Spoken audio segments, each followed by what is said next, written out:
Imagine कीजिए कि आप एक चौड़ी नदी की घाटी के एक तरफ खड़े हैं। आपकी तरफ यानी सीपीयू की तरफ आपके पास gigabytes of system RAM, fast multi core processors और सभी स्टैंडर्ड ऑपरेटिंग सिस्टम सर्विसेज का एक्सेस है। दूसरी तरफ यानी जीपीयू की तरफ आपके पास हजारों लाइटवेट कंप्यूट कोर्स हैं जो ultra fast video memory V RAM के साथ जुड़े हुए हैं। इन दोनों दुनिया के बीच सिर्फ एक ही ब्रिज है, पीसीआई एक्सप्रेस, पीसीआई बस अभी तक हमने इस बात पर फोकस किया है कि जब कोई कर्नल एग्जीक्यूट होता है तो जीपीयू के अंदर क्या होता है। लेकिन इससे पहले कि कोई कर्नल एक सिंगल फ्लोटिंग पॉइंट नंबर को भी टच कर सके, आपके होस्ट सीपीयू को एक ऑर्केस्ट्रेटर की तरह काम करना होगा। जैसा कि हमने सेक्शन 21.1 में देखा था, सीपीयू के पास एप्लीकेशन फ्लो का पूरा कंट्रोल रहता है। इसका मतलब है कि जीपीयू पर स्पेस एलोकेट करने, पीसीआई ब्रिज के जरिए डेटा मूव करने, काम को लॉन्च करने और रिजल्ट्स को वापस लाने की जिम्मेदारी होस्ट कोड की होती है।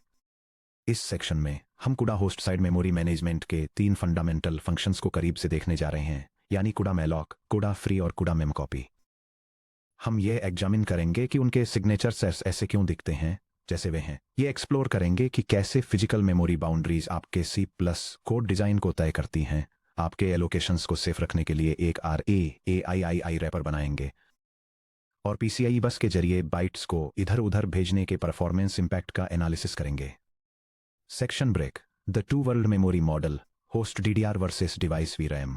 किसी भी कुडा API कॉल्स को टच करने से पहले हमें जीपीयू प्रोग्रामिंग के एक क्रूशियल रूल को पक्का करना होगा कि होस्ट सीपीयू मेमोरी और डिवाइस जीपीयू मेमोरी पूरी तरह से अलग फिजिकल एड्रेस स्पेसेस में रहती हैं। यह डायग्राम होस्ट सीपीयू मेमोरी और डिवाइस जीपीयू मेमोरी के बीच के फिजिकल और लॉजिकल सेपरेशन को समझाता है। यह दिखाता है कि कैसे सिस्टम रैम और हाई बैंडविड्थ वीडियो रैम के बीच पीसीआई बस के जरिए डेटा ट्रांसफर होता है, जो हेट्रोजीनियस कंप्यूटिंग में होस्ट और ग्राफिक्स कार्ड द्वारा इस्तेमाल किए जाने वाले अलग अलग मेमोरी स्पेस को हाईलाइट करता है। जब आप स्टैंडर्ड C++ का यूज करके होस्ट पर मेमोरी एलोकेट करते हैं, जैसे न्यू फ्लोट 1000 या एसटीडी वेक्टर फ्लोट, तो मिलने वाला memory address system DDR RAM के अंदर रहता है। होस्ट सीपीयू इस पॉइंटर को आसानी से रीड और राइट कर सकता है। हालांकि अगर आप उस स्टैंडर्ड होस्ट पॉइंटर को सीधे जीपीयू कर्नल में पास करते हैं और जीपीयू थ्रेड के अंदर उसे डीरेफरेंस करने की कोशिश करते हैं, तो आपका प्रोग्राम एक illegal memory access error trigger करेगा और क्रैश हो जाएगा। कन्वर्सली, जब आप जीपीयू पर क्यूडा रनटाइम फंक्शंस का यूज करके मेमोरी एलोकेट करते हैं, तो आपको एक डिवाइस पॉइंटर मिलता है। यह पॉइंटर एक वर्चुअल एड्रेस होल्ड करता है जो सिर्फ जीपीयू के मेमोरी सबसिस्टम के अंदर ही वैलिड होता है। अगर आपका सीपीयू होस्ट कोड में सीधे डिवाइस पॉइंटर को डीरेफरेंस करने की कोशिश करता है, जैसे कि std cout dptr0 को कॉल करना, तो आपको लिनक्स पर सेगमेंटेशन फॉल्ट या विंडोज पर एक्सेस वायलेशन देखने को मिलेगा। यह डेमोन्स्ट्रेशन हेट्रोजीनियस कंप्यूटिंग में होस्ट और डिवाइस मेमोरी के बीच के डिफरेंस को समझाता है। यह दिखाता है कि मेन प्रोसेसर सिस्टम मेमोरी को डायरेक्टली एक्सेस कर सकता है, लेकिन होस्ट साइड से ग्राफिक्स मेमोरी को डायरेक्टली रीड करने की कोशिश करने से एप्लीकेशन क्रैश हो जाएगी। इस गैप को ब्रिज करने के लिए क्यूडा होस्ट एप्लीकेशंस को एक 4 स्टेप मेमोरी वर्कफ्लो फॉलो करना होगा। होस्ट यानी सिस्टम रैम पर मेमोरी एलोकेट करें, डिवाइस यानी जीपीयू VRAM पर मेमोरी एलोकेट करें, पीसीआई के जरिए इनपुट डेटा को होस्ट मेमोरी से डिवाइस मेमोरी में कॉपी करें, कर्नेल को रन करें, फिर आउटपुट डेटा को डिवाइस मेमोरी से वापस होस्ट मेमोरी में कॉपी करें। काम खत्म होने पर डिवाइस मेमोरी को फ्री कर दें। चलिए देखते हैं कि इनमें से हर स्टेप को सफाई से कैसे एग्जीक्यूट करना है। Section break 2, allocating device memory CUDA malloc demystified. अगर आप एक स्टैंडर्ड C बैकग्राउंड से आते हैं, तो हीप एलोकेशन के लिए आपका पहला इंट्यूशन मेलॉक होगा। स्टैंडर्ड C में, जैसा कि हमने पहले चैप्टर 4.2 में डिस्कस किया था, मेलॉक एक वॉइड स्टार पॉइंटर रिटर्न करता है जो नए एलोकेटेड बाइट ब्लॉक की तरफ पॉइंट करता है। यह C कोड डेमोन्स्ट्रेट करता है कि सिस्टम हीप पर मेमोरी का एक स्पेसिफिक अमाउंट कैसे एलोकेट करना है, जो डायरेक्टली एलोकेटेड स्पेस का स्टार्टिंग एड्रेस रिटर्न करता है। अगर क्यूडा इस डिजाइन को फॉलो करता, तो आप void star CUDA malloc size t size जैसा एक फंक्शन सिग्नेचर एक्सपेक्ट कर सकते थे। हालांकि क्यूडा एक अलग अप्रोच अपनाता है। क्यूडा मेलॉक के एक्चुअल सिग्नेचर को ध्यान से देखिए। यह सिग्नेचर एक क्यूडा लाइब्रेरी फंक्शन को डिफाइन करता है जो ग्राफिक्स प्रोसेसिंग यूनिट पर मेमोरी का एक स्पेसिफाइड साइज एलोकेट करने के लिए यूज होता है, और यह इंडिकेट करने के लिए एक स्टेटस कोड रिटर्न करता है कि एलोकेशन सक्सीड हुआ या फेल। दो क्रिटिकल डिफरेंसेस पर ध्यान दें। Return value CUDA malloc CUDA error T type का एक स्टेटस कोड रिटर्न करता है कि खुद मेमोरी पॉइंटर को। पहला आर्गुमेंट, ये एक पॉइंटर का पॉइंटर एक्सेप्ट करता है void double star dev PTR, जो टारगेट एड्रेस को रेफरेंस के जरिए बाहर पास करता है। डबल पॉइंटर्स क्यों? क्यूडा सिर्फ पॉइंटर रिटर्न करने के बजाय इस डबल पॉइंटर पैटर्न का यूज क्यों करता है? इसका जवाब consistency style API error handling design पर आता है। कूडा रनटाइम एपीआई में लगभग हर होस्ट फंक्शन एक uniform CUDA error t status enumeration return करता है। उदाहरण के लिए कूडा सक्सेस, कूडा एरर मेमोरी एलोकेशन। यह डिजाइन डेवलपर्स को हर एपीआई कॉल के आसपास स्टैंडर्डाइज्ड एरर चेक्स लिखने की सुविधा देता है। क्योंकि सिंगल रिटर्न वैल्यू स्लॉट पहले से ही एरर कोड द्वारा ऑक्यूपाइड है, कूडा मैलॉक को होस्ट पर आपके लोकल कर वेंटर वेरिएबल को मॉडिफाई करने का एक तरीका चाहिए। किसी फंक्शन के अंदर पॉइंटर वेरिएबल को मॉडिफाई करने के लिए आपको उस पॉइंटर का एड्रेस पास करना होगा, इसलिए एक double pointer void star star. यह क्यूडा प्रोग्रामिंग एग्जाम्पल डेमोन्स्ट्रेट करता है कि ग्राफिक्स प्रोसेसिंग यूनिट पर मेमोरी कैसे एलोकेट की जाती है। यह डिवाइस पर 1000 फ्लोटिंग पॉइंट नंबर्स के लिए स्पेस रिजर्व करता है, चेक करता है कि एलोकेशन सक्सेसफुल था या नहीं, और अगर ऑपरेशन फेल हो जाता है तो एक एरर मैसेज आउटपुट करता है। यहां एक विजुअल मेमोरी रिप्रेजेंटेशन दिया गया है कि उस कॉल के दौरान क्या होता है। यह डायग्राम इलस्ट्रेट करता है कि ग्राफिक्स प्रोसेसिंग यूनिट पर मेमोरी कैसे एलोकेट की जाती है। यह दिखाता है कि होस्ट कंप्यूटर के स्टैक पर स्टोर किए गए एक पॉइंटर वेरिएबल का एड्रेस ग्राफिक्स कार्ड पर न्यूली एलोकेटेड फिजिकल मेमोरी के बेस एड्रेस के साथ अपडेट हो रहा है। Hash hash hash computing allocation sizes. जैसे मैलॉक पैरेंथेसिस, वैसे ही कूडा मैलॉक पैरेंथेसिस रो अनइनिशियलाइज्ड बाइट्स एलोकेट करता है। आपको हमेशा डिजायर्ड एलिमेंट काउंट को size of parenthesis type parenthesis से मल्टीप्लाई करके रिक्वेस्टेड साइज कंप्यूट करना होगा। यह C++ स्निपेट डेमोन्स्ट्रेट करता है कि कैसे कूडा लाइब्रेरी का यूज करके एक ग्राफिक्स प्रोसेसिंग यूनिट पर 1 million double precision floating point numbers को स्टोर करने के लिए मेमोरी एलोकेट की जाती है। C++ casting tip. C++ में सेफ्टी रीजंस की वजह से टाइप सिस्टम द्वारा टी स्टार स्टार से वॉइड स्टार स्टार में इम्प्लिसिट कन्वर्जन प्रोहिबिटेड है। ट्रेडिशनल कूडा C++ में developers explicitly void star star $d array लिखते हैं। मॉडर्न कूडा C++ में कूडा मैलॉक टेम्पलेट ओवरलोड्स प्रोवाइड करता है जो एक्सप्लिसिट कास्ट को एलिमिनेट कर देते हैं। Double star d array equals null pointer semicolon CUDA malloc comma $d array comma bytes semicolon. ये मॉडर्न कूडा टूल किट्स में वैलिड है। Section break. Freeing device memory यानी कूडा फ्री। एक बार जब आपके GPU कंप्यूटेशंस कंप्लीट हो जाते हैं और आपके होस्ट प्रोग्राम को डिवाइस एलोकेशन की जरूरत नहीं रह जाती है, तो आपको कूडा फ्री का यूज करके उस VRAM को सिस्टम को वापस करना होगा। यह ब्लॉक उस फंक्शन सिग्नेचर को दिखाता है जिसका यूज कूडा लाइब्रेरी में एक ग्राफिक्स प्रोसेसिंग यूनिट पर पहले से एलोकेट की गई मेमोरी को रिलीज करने के लिए किया जाता है। एलोकेशन के अपोजिट कूडा फ्री एक simple single pointer void star dev pointer लेता है। कूडा फ्री में नल पॉइंटर या 0 पास करना पूरी तरह से सेफ है, और यह एक नो ऑप की तरह एक्ट करता है जो स्टैंडर्ड C फ्री और C++ डिलीट के बिहेवियर को मिरर करता है। यह सेगमेंट डेमोन्स्ट्रेट करता है कि एक ग्राफिक्स प्रोसेसिंग यूनिट पर एलोकेटेड मेमोरी को कैसे रिलीज करना है और डैंगलिंग रेफरेंसेस को रोकने के लिए पॉइंटर को नल पर कैसे रीसेट करना है। GPU मेमोरी लीक्स की कॉस्ट। डिवाइस VRAM एक लिमिटेड शेयर्ड हार्डवेयर रिसोर्स है। होस्टो एस मेमोरी के अपोजिट, जिसे modern operating systems aggressively clean up कर देते हैं जब standard heap chunks out of scope चले जाते हैं। लॉन्ग रनिंग एप्लीकेशंस जैसे real time video processing pipelines या ट्रेनिंग लूप्स में GPU मेमोरी को फ्री न कर पाने से GPU मेमोरी जल्दी ही एग्जॉस्ट हो जाएगी, जिससे सब्सिक्वेंट कॉल्स पर कूडा एरर मेमोरी एलोकेशन क्रैश होने लगेंगे। हालांकि जब होस्ट एप्लीकेशन प्रोसेस पूरी तरह से टर्मिनेट हो जाता है तो ऑपरेटिंग सिस्टम सारी GPU मेमोरी को रिक्लेम कर लेगा, लेकिन एप्लीकेशन एग्जीक्यूशन के दौरान manual lifetime management mandatory है। Section break 4 RAII encapsulation modern C++ device buffers. Chapter 8.1 में हमने रिसोर्स एक्विजिशन इज इनिशियलाइजेशन या RAII के बारे में स्टडी किया था, जो कि स्टैंडर्ड C++ पैराडाइम है जहां ऑब्जेक्ट कंस्ट्रक्शन एक रिसोर्स एक्वायर करता है और ऑब्जेक्ट डिस्ट्रक्शन इसे रिलीज करता है। कूडा मैलॉक और कूडा फ्री के रॉ कॉल्स आपके प्रोग्राम में रॉ रिसोर्स ओनरशिप को स्कैटर कर देते हैं, जिससे अगर कोई अर्ली रिटर्न स्टेटमेंट या एक्सेप्शन फायर होता है तो आपकी एप्लीकेशन में मेमोरी लीक्स का खतरा बढ़ जाता है। हम कूड़ा मेमोरी मैनेजमेंट में RAII को अप्लाई कर सकते हैं, एक lightweight type safe C++ template wrapper create करके जिसे device buffer less than T greater than कहा जाता है।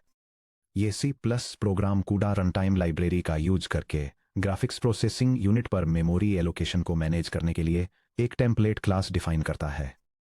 यह resource acquisition is initialization pattern को इम्प्लीमेंट करता है ताकि जब कोई ऑब्जेक्ट क्रिएट हो तो वीडियो मेमोरी ऑटोमेटिकली एलोकेट हो जाए और ऑब्जेक्ट के डिस्ट्रॉय होने पर वह रिलीज हो जाए। मेमोरी को डबल फ्री करने से होने वाले एरर्स को रोकने के लिए यह कॉपी ऑपरेशंस को डिसेबल कर देता है, जबकि ऑब्जेक्ट्स के बीच मेमोरी ओनरशिप को ट्रांसफर करने के लिए मूव ऑपरेशंस को सपोर्ट करता है। यह मेमोरी एड्रेस और साइज को रिट्रीव करने के लिए हेल्पर फंक्शंस भी प्रोवाइड करता है। इस RAII कंटेनर को यूज करने से होस्ट साइड कोड पूरी तरह से क्लीन अप हो जाता है। यह C++ function resource acquisition is initialization design pattern का यूज करके ऑटोमेटिक GPU मेमोरी मैनेजमेंट को डेमोन्स्ट्रेट करता है। यह डिवाइस पर इनपुट और आउटपुट बफर्स एलोकेट करता है, डेटा प्रोसेस करने के लिए कूड़ा कर्नल लॉन्च करता है, और जब फंक्शन स्कोप एंड होता है तो एलोकेटेड GPU मेमोरी को ऑटोमेटिकली फ्री करने के लिए बफर ऑब्जेक्ट्स के डिस्ट्रक्टर्स पर रिलाई करता है, जिससे मैनुअल मेमोरी डीएलोकेशन की जरूरत खत्म हो जाती है। सेक्शन ब्रेक 5 PCI ब्रिज के अक्रॉस डेटा मूव करना कूड़ा मेम कॉपी GPU पर empty मेमोरी एलोकेट करने का तब तक कोई फायदा नहीं है जब तक आप इसे डेटा से पॉपुलेट नहीं करते। होस्ट CPU रैम और डिवाइस GPU VRAM के बीच बाइट्स कॉपी करने के लिए कूड़ा प्रोवाइड करता है कूड़ा मेम कॉपी। ये कूड़ा प्रोग्रामिंग इंटरफेस डेफिनेशन होस्ट और डिवाइस मेमोरी के बीच डेटा की एक स्पेसिफाइड अमाउंट को कॉपी करने का स्टैंडर्ड मेथड आउटलाइन करता है, जो ट्रांसफर प्रोसेस के दौरान किसी भी एरर को रिपोर्ट करने के लिए एक स्टेटस कोड रिटर्न करता है। पैरामीटर्स को समझना।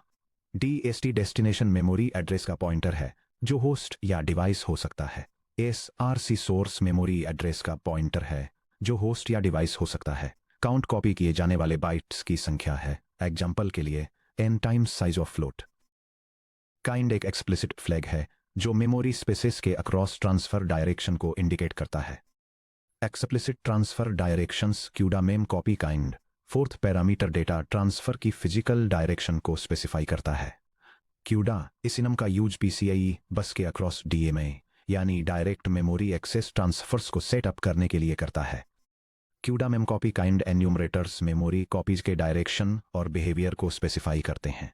First, CUDA mem copy host to device data को होस्ट CPU रैम से डिवाइस GPU VRAM में PCI बस के जरिए कॉपी करता है।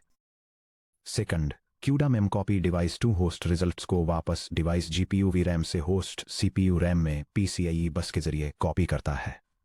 Third, CUDA mem copy device to device data को GPU VRAM के अंदर ही लोकली कॉपी करता है, होस्ट CPU को पूरी तरह से बाईपास करते हुए। Fourth, CUDA mem copy host to host data को होस्ट सिस्टम रैम में लोकली कॉपी करता है, जो standard C mem copy function की तरह बिहेव करता है। Finally, CUDA mem copy default एक यूनिफाइड या ऑटोमेटिक डायरेक्शन को यूटिलाइज करता है, जो यूनिफाइड वर्चुअल एड्रेसिंग के बेसिस पर ट्रांसफर डायरेक्शन को ऑटोमेटिकली इन्फर कर लेता है। यह कूड़ा कोड डेमोन्स्ट्रेट करता है कि ग्राफिक्स प्रोसेसिंग यूनिट पर मेमोरी कैसे एलोकेट करते हैं और कंप्यूटर की सिस्टम मेमोरी और ग्राफिक्स कार्ड के बीच डेटा कैसे ट्रांसफर करते हैं। यह इनपुट डेटा को डिवाइस पर कॉपी करने, रिजल्ट्स के लिए स्पेस एलोकेट करने और फाइनल आउटपुट को वापस होस्ट सिस्टम पर कॉपी करने की प्रोसेस को इलस्ट्रेट करता है। Section break 6 the PCI bottleneck bandwidth और सिंक्रोनस एग्जीक्यूशन। हमें डेटा ट्रांसफर्स के बारे में इतना माइंडफुल क्यों होना चाहिए? क्योंकि CPU और GPU के बीच का इंटरकनेक्ट हेट्रोजीनियस कंप्यूटिंग में प्राइमरी परफॉर्मेंस बॉटलनेक्स में से एक है। जैसा कि चैप्टर 16.4 में इंट्रोड्यूस किया गया है, मॉडर्न GPU में इंटरनल मेमोरी बैंडविड्थ हंड्रेड्स या थाउजेंड्स ऑफ गीगाबाइट्स पर सेकंड GB पर सेकंड तक पहुंच जाती है। फॉर इंस्टेंस, एक NVIDIA H100 GPU में हाई बैंडविड्थ मेमोरी HBM3 होती है, जो 3000 गीगाबाइट्स पर सेकंड से ज़्यादा की इंटरनल थ्रूपुट के कैपेबल है। हाउएवर, उस GPU को CPU से कनेक्ट करने वाला PCI Gen 4/16 लिंक रफली 31.5 गीगाबाइट्स पर सेकंड पर मैक्स आउट हो जाता है, या PCI Gen 5 के लिए अप्रोक्सीमेटली 63 गीगाबाइट्स पर सेकंड। यह डायग्राम 3000 गीगाबाइट्स पर सेकंड की extremely fast internal GPU video RAM access speed को 31.5 गीगाबाइट्स पर सेकंड की काफ़ी slower PCI express bus transfer rate से कंपेयर करके मेमोरी बैंडविड्थ गैप को इलस्ट्रेट करता है। यह disparity high performance CUDA development के लिए 2 इंपॉर्टेंट रूल्स इंट्रोड्यूस करती है। Rule 1 minimize PCI transfers. अगर किसी एल्गोरिदम को मल्टीपल कंप्यूटेशनल स्टेप्स की रिक्वायरमेंट है तो कर्नल लॉन्चेस के बीच इंटरमीडिएट डेटा को जीपीयू वीरैम में ही रेजिडेंट रखें। इंटरमीडिएट एरेज को कभी भी वापस होस्ट सीपीयू पर मत लाएं, सिर्फ उन्हें नेक्स्ट प्रोसेसिंग पास के लिए जीपीयू पर वापस भेजने के लिए। ये क्यूडा प्रोग्रामिंग एग्जाम्पल इनएफिशिएंट और एफिशिएंट मेमोरी मैनेजमेंट प्रैक्टिसेज के बीच अंतर दिखाता है। ये इलस्ट्रेट करता है कैसे एक स्लो कनेक्शन के जरिए होस्ट कंप्यूटर और ग्राफिक्स कार्ड के बीच इंटरमीडिएट डेटा को बैक एंड फोर्थ कॉपी करने से परफॉर्मेंस डिग्रेड होती है। इसकी जगह ये रिकमेंड करता है कि सक्सेसिव प्रोसेसिंग स्टेप्स के बीच इंटरमीडिएट डेटा को सीधे ग्राफिक्स कार्ड की वीडियो मेमोरी में ही रखा जाए ताकि फास्ट इंटरनल मेमोरी बैंडविड्थ को लेवरेज किया जा सके। Rule 2 recognise the implicit synchronisation barrier. Standard CUDA mem copy calls host CPU के रिस्पेक्ट में सिंक्रोनस होती हैं। जब आपका सीपीयू थ्रेड एक CUDA mem copy open bracket dot dot डॉमट comma CUDA mem copy device to host close close bracket call को encounter करता है तो सीपीयू यू थ्रेड एग्जीक्यूशन को पॉज कर देता है और तब तक वेट करता है जब तक कि 1 पहले से एनक्यूड सभी जीपीयू कर्नल्स एग्जीक्यूशन फिनिश न कर लें।